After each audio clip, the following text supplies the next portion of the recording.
ವಿಧಾನ ಪರಿಷತ್ನಲ್ಲಿ ಬಿಜೆಪಿಯ ಶಾಸಕರು ಅಡ್ಡ ಮತದಾನ ಮಾಡಿರುವಂತಹ ವಿಚಾರ ಈಗ ದೆಹಲಿ ಅಂಗಳಕ್ಕೆ ತಲುಪಿದೆ. ಬಿಜೆಪಿಯ ಹೈಕಮಾಂಡ್ ನಾಯಕರು ಇವತ್ತು ಬಿಜೆಪಿ ಅಧ್ಯಕ್ಷ ವಿಜಯೇಂದ್ರ ಮತ್ತೆ ಆರ್ ಅಶೋಕ್ ಇಬ್ಬರನ್ನೂ ಕೂಡ ಕರೆಸಿ ಒಂದು ವಿಚಾರಣೆಯನ್ನು ಮಾಡಿದ್ದಾರೆ.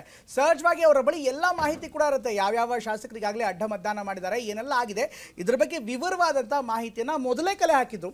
ಅದಾದ ಬಳಿಕ ಇಬ್ಬರು ನಾಯಕರನ್ನ ಕರೆಸಿದ್ದಾರೆ. ಜೊತೆಗೆ ಈ ಚುನಾವಣೆ ಸಂದರ್ಭದಲ್ಲಿ ಬಿಜೆಪಿಯ ಪೋಲ್ ಏಜೆಂಟ್ ಆಗಿ ಕೆಲಸ ಮಾಡಿದಂಥ ರವಿಕುಮಾರ್ ಮತ್ತು ನವೀನ್ ಅವರನ್ನು ಕೂಡ ಕರೆಸಿ ವಿವರಣೆಯನ್ನು ಪಡ್ಕೊಂಡಿದ್ದಾರೆ. ಜೊತೆಗೆ ಕೆಲವೊಂದಿಷ್ಟು ಕಟ್ಟುನಿಟ್ಟಿನ ಸೂಚನೆಯನ್ನು ರಾಜ್ಯ ನಾಯಕರಿಗೆ ನೀಡಿದ್ದಾರೆ.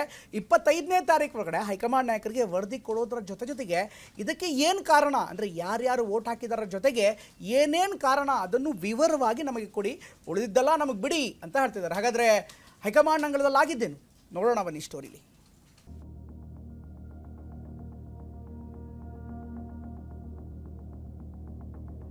ಎನ್ಡಿಎ ಕಡೆಯಿಂದ 12 ಅಡ್ಡ ಮತಗಳಾಗಿರೋ ಸ್ಪಷ್ಟ.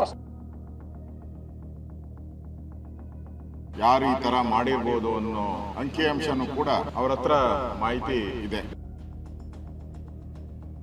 ಒಂದು ಕಠಿಣವಾಗಿರ್ತಕ್ಕಂಥ ನಿರ್ಣಯವನ್ನ ಮಾಡಲೇಬೇಕಾಗ್ತದೆ. ಧರ್ಮಸ್ಥಳದ ಶಾಸಕಾಂಗ ಸಭೆಯನ್ನ ನಾವು ಮಾಡಲ್ಲ. ಬಿಜೆಪಿ ಶಿಸ್ತಿನ ಪಕ್ಷ. ಈ ಪಕ್ಷದ ನಾಯಕರು ವರಿಷ್ಠರು ಹಾಕಿದ ಗೆರೆ ದಾಟಲ್ಲ ಅನ್ನೋ ಮಾತಿದೆ. ಆದರೆ ರಾಜ್ಯ ರಾಜಕಾರಣದಲ್ಲಿ ಈ ಮಾತು ಅಪಸ್ವರದಂತಾಗಿದೆ. ವಿಧಾನ ಪರಿಷತ್ ಚುನಾವಣೆಯಲ್ಲಿ ಕೇಸರಿ ಕಲಿಗಳು ಪಕ್ಷ ಹಾಕಿದ್ದ ಲಕ್ಷ್ಮಣ ಗೆರೆ ದಾಟಿದ್ರು. ರಾಜಕೀಯ ಎದುರಾಳಿ ಕಾಂಗ್ರೆಸ್ ಪರ ಮತ ಹಾಕಿದ್ರು. ಈ ಬೆಳವಣಿಗೆಯ ಮಾಹಿತಿ ಸದ್ಯ ಅಧಿಕೃತವಾಗಿ ದಿಲ್ಲಿ ಅಂಗಳ ತಲುಪಿದೆ.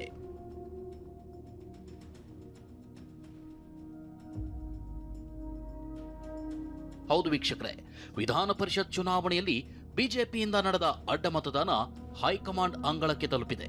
ವಿಜಯೇಂದ್ರ, ಆರ್ ಅಶೋಕ್, ರವಿಕುಮಾರ್ ಅವರು ರಾಷ್ಟ್ರೀಯ ಅಧ್ಯಕ್ಷ ನಿತಿನ್ ನಬೀನ್ರನ್ನ ಭೇಟಿ ಮಾಡಿದ್ದಾರೆ. ಅಡ್ಡ ಮತದಾನದ ಕುರಿತು ಪ್ರಾಥಮಿಕ ಮಾಹಿತಿ ನೀಡಿದ್ದಾರೆ. ಅನುಮಾನ ಇರೋ ಶಾಸಕರ ಮೇಲೆ ದೂರು ಸಲ್ಲಿಸಿದ್ದಾರೆ. ಈ ಸಭೆಯಲ್ಲಿ ನಿತಿನ್ ನಬೀನ್ ರಾಜ್ಯ ಘಟಕಕ್ಕೆ ಸೂಚನೆಯೊಂದನ್ನು ಕೊಟ್ಟಿದ್ದಾರೆ.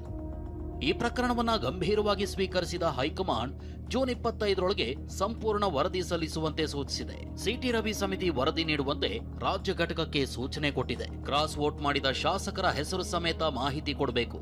ಯಾವ ಕಾರಣಕ್ಕೆ ಶಾಸಕರು ಅಡ್ಡ ಮತದಾನ ಮಾಡಿದ್ರು ಅನ್ನೋ ವಿವರ ವರದಿಯಲ್ಲಿರಬೇಕು ಅಂತ ಹೇಳಿದ್ರು. ಇನ್ನು ಹೈಕಮಾಂಡ್ ರಾಜ್ಯ ಬಿಜೆಪಿ ನಾಯಕರ ನಡವಳಿಕೆಗೆ ಬೇಸರ ವ್ಯಕ್ತಪಡಿಸಿದೆ ಎನ್ನಲಾಗಿದೆ. ಅಡ್ಡ ಮತದಾನದ ಕುರಿತು ಮೊದಲೇ ಮಾಹಿತಿ ಇರಲಿಲ್ವಾ? ಅವರನ್ನ ಮನವೊಲಿಸೋ ಪ್ರಯತ್ನ ಮಾಡಬಹುದಿತ್ತು. ಮೊದಲೇ ಸಭೆ ನಡೆಸಿ ಸೂಚನೆ ನೀಡಬಹುದಿತ್ತು. ಯಾಕೆ ಈ ರೀತಿ ಬೆಳವಣಿಗೆ ನಡೆದಿದೆ ಅಂತ ಚರ್ಚಿಸಿದ್ದಾರೆ ಎನ್ನಲಾಗಿದೆ. ಸಾಲದಕ್ಕೆ ಅಡ್ಡ ಮತದಾನ ಮಾಡಿದವರ ವಿರುದ್ಧ ಕಠಿಣ ಕ್ರಮಕ್ಕೆ ಬಿಜೆಪಿ ಅಧ್ಯಕ್ಷ ನಬೀನ್ ಸೂಚಿಸಿದ್ದಾರೆ. ನಮ್ಮ ರಾಷ್ಟ್ರೀಯ ಅಧ್ಯಕ್ಷರನ್ನ ಭೇಟಿ ಮಾಡಿ ಕರ್ನಾಟಕದಲ್ಲಾಗಿರುವಂತ ಬೆಳವಣಿಗೆಯನ್ನ ಬಹಳ ಕೂಲಂಕುಷವಾಗಿ ಅವರಿಗೆ ಹೇಳಿದಿರಿ. ಸೊ ನಾವು ಹೋಗಕ್ ಮುಂಚೆ ಅವರನ್ನು ಕೂಡ ಬಹಳ ಇನ್ಫಾರ್ಮೇಶನ್ಸ್ ಅನ್ನ ತಗೊಂಡಿದ್ದಾರೆ. ಯಾರು ಈ ತರ ಮಾಡಿರ್ಬೋದು ಅನ್ನೋ ಅಂಕಿಅಂಶನೂ ಕೂಡ ಅವರ ಹತ್ರ ಮಾಹಿತಿ ಇದೆ. ಸವಿಸ್ತಾರವಾಗಿ ಎಲ್ಲಾ ವಿಚಾರಗಳನ್ನು ಕೂಡ ರಾಷ್ಟ್ರೀಯ ಅಧ್ಯಕ್ಷರ ಗಮನಕ್ಕೆ ನಾವು ತಂದಿದ್ದೇವೆ. ಅವರದೇ ಆದಂತಹ ಮಾಹಿತಿ ಅಧ್ಯಕ್ಷರು ಕೂಡ ಇತ್ತು.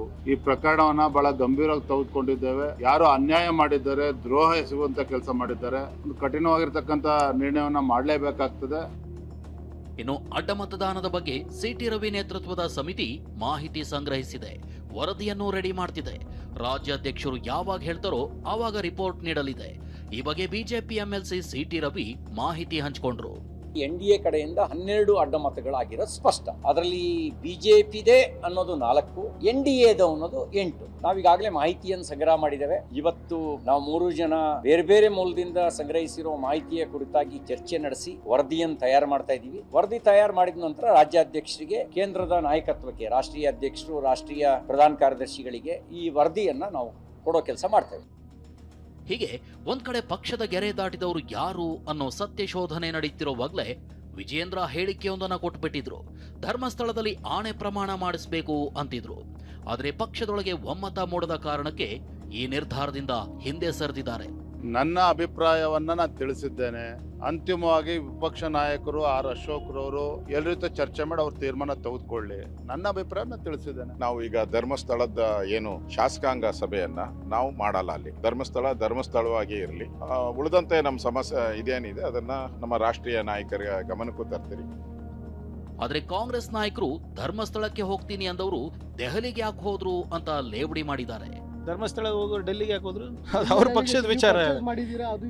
ಆಯ್ತು, ಈಗ ಅಮಿತ್ ಶಾ ಎಲ್ಲ ಅವ್ರ ಹತ್ರ, ಅಮಿತ್ ಶಾ ಅವರು ಗೃಹ ಸಚಿವರು ಎಲ್ಲರೂ ಅವ್ರ ಹತ್ರನೇ ಇದಾರಲ್ಲ, ಸಂಶೋಧನೆ ನಡೆಸಿ ಸರಿ ತನಿಖೆ ನಡೆಸಲಿ, ಯಾರು ಬೇಡ ಅಂದಿದ್ದಾರೆ. ಈ ಹಂತದಲ್ಲಿ ಯಾರು ಹಾಕ್ಯಾರ ಅಂತ ಯಾರು ಹೆಸರು ಹೇಳಕ್ ಸಾಧ್ಯ ಇಲ್ಲ, ಯಾಕಂದ್ರೆ ಅದು ಗುಪ್ತವಾಗಿರುವಂತ ಮತದಾನ. ಇವ್ರು ಹಾಕ್ಯಾರ ಅವ್ರು ಹಾಕಂತ ಹೇಳಿಕ್ ಯಾರ ಕಡೆ ನಿರ್ದಿಷ್ಟವಾದ ದಾಖಲೆಗಳು ಪುರಾವೆಗಳು ಯಾರ ಕಡೆ ಇಲ್ಲ. ಇಲ್ಲ ಗುಪ್ತ, ಅದೇ ಗೊತ್ತಾದ್ರೆ ಅದು ಗುಪ್ತ ಮತದಾನ.